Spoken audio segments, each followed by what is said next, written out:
There are two goals above all others that people everywhere ought to devote themselves to. I'm not just saying this as my opinion. I'm saying this as the culmination of 10 years of studying our problems, racking my brain, trying to figure out how the hell we can get out of this mess we're in. One of these goals is political. The other is economic. One of these goals happens within countries. The other has to happen internationally, among countries. But they're very much intertwined. You can't have one without the other. They have to reinforce each other. The first big goal? We need a big transfer of power to the people. In many countries around the world, the people are supposed to have the power. But it doesn't work that way in practice.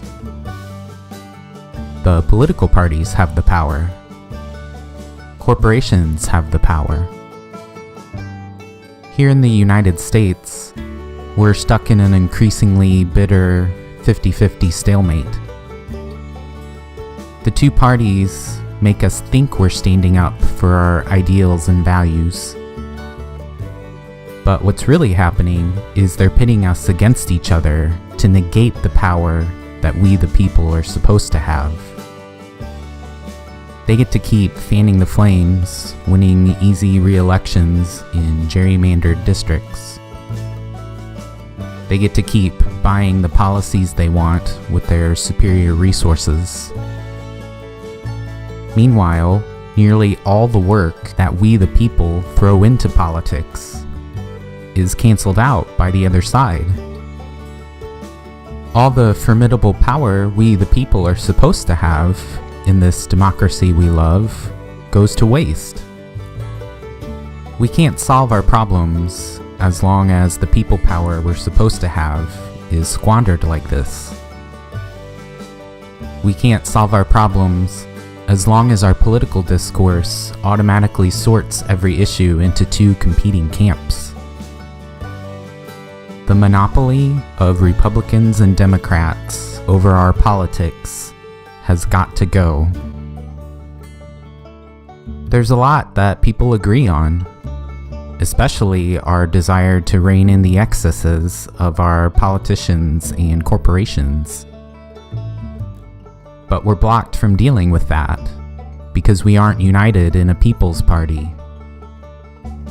We're blocked from dealing with that because Republicans and Democrats have taken the issues we do disagree on, magnified them 1,000,000 times, and built our two-party system around them.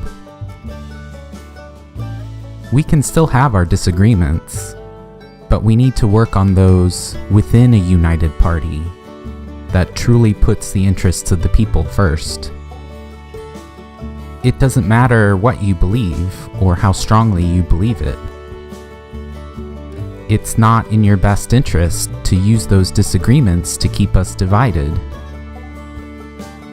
Because this two-party system, by the very way it's set up, will keep splitting us in half, keep negating our power, keep us from dealing with our problems. The US is just an example. Similar things are happening in democratic countries all over the world. In every country, the people need to be able to act in our best interests. In every country, the people need to be able to hold our institutions accountable. In every country, the people need to be a strong, unified political force. Because even though we have plenty of disagreements, it just isn't worth throwing away the power we're supposed to have by dividing ourselves.